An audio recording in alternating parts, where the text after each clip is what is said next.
Rise and shine everyone! How is your day going so far?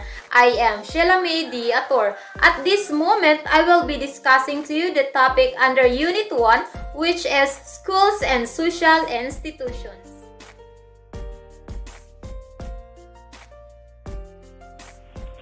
Schools can be agents of change or conformity, teaching individuals to think outside of the family and the local norms into which they were born, while at the same time acclimatizing them to their tacit place in society.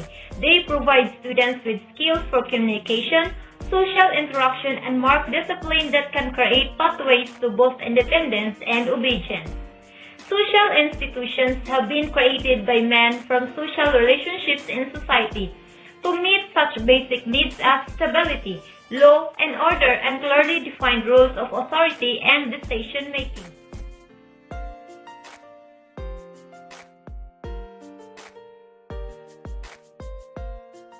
Social institutions are an important element in the structure of human societies. They provide a structure for behavior in a particular part of social life. The five major social institutions in large societies are family, education, religion, economy, and government.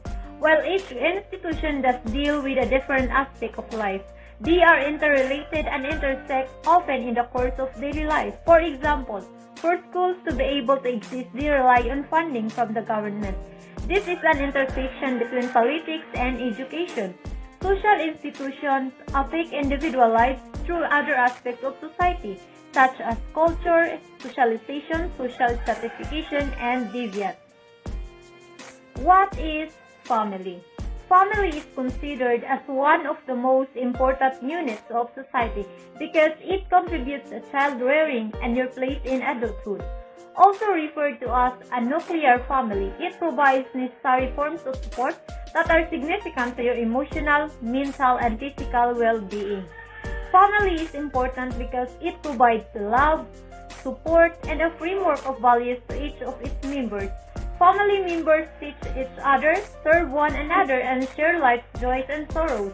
Families provide a setting for personal growth. Family is the single most important influence in a child's life. The institution of family has three major important functions. Those are to provide for the rearing of children, to provide a sense of identity or belonging among its members, to transmit culture between generations. Rearing children is a primary function of a family. Being in a family provides children with a sense of identity. They learn the norms and values of their societies, as well as the norms and values of the smaller groups to which they belong. By learning about their cultural heritages, children gain a sense of belonging to something larger than themselves. By teaching children about their heritage, families ensure their culture will live on. All in all, having a child grow up in a family environment leads to them seeking out better relationships, have better communication and social skills, are better prepared for school, and helps them get ready to experience success in their lives. The second social institution is education. So what is it? Education is a social institution through which a society's children are taught basic academic knowledge, learning skills, and cultural norms. Every nation in the world is equipped with some form of education system. Though those systems vary greatly, education is a vital part of society. It serves the beneficial purpose of educating our children and getting them ready to be productive adults in today's society. Since education is a powerful instrument of social change and human progress, it is a powerful tool to cultivate values in an individual. Therefore, all the educational institutes have greater responsibility to impart learning and cultivation of values through education.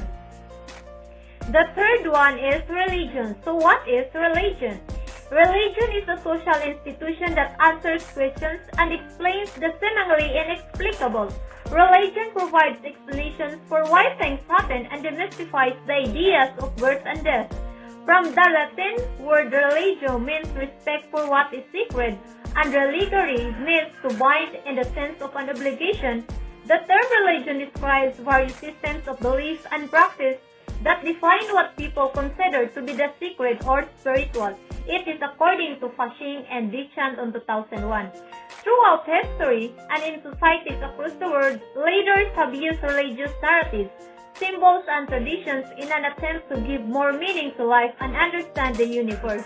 Some form of religion is found in every known culture, and it is usually practiced in a public way by a group. The practice of religion can include feasts and festivals, intercession with God or gods, marriage and funeral services, music and art, meditation or initiation, sacrifice or services, and other aspects of culture which is being practiced until now. The fourth one is the economy. What is economy? It is the social institution that organizes the production, distribution, and consumption of a society's goods and services which people in every society need. Sometimes they can provide these things for themselves, and sometimes they rely on others to provide them. It consists of three sectors: the primary sector, the secondary sector, and the tertiary sector. The two major economic systems in modern societies are capitalism and socialism. Among other things, economic institutions have decisive influence on investments in physical and human capital, technology, and industrial production.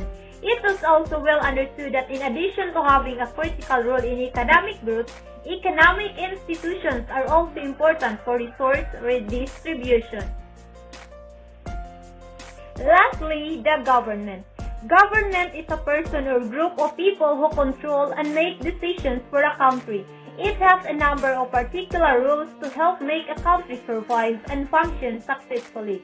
I believe that without the rules a government provides, a country would not function and would eventually fail. Therefore, I think government is necessary because without it, there would not be any provided protection, resources, and regulations. Protection is something that keeps a person or group of people safe from harm.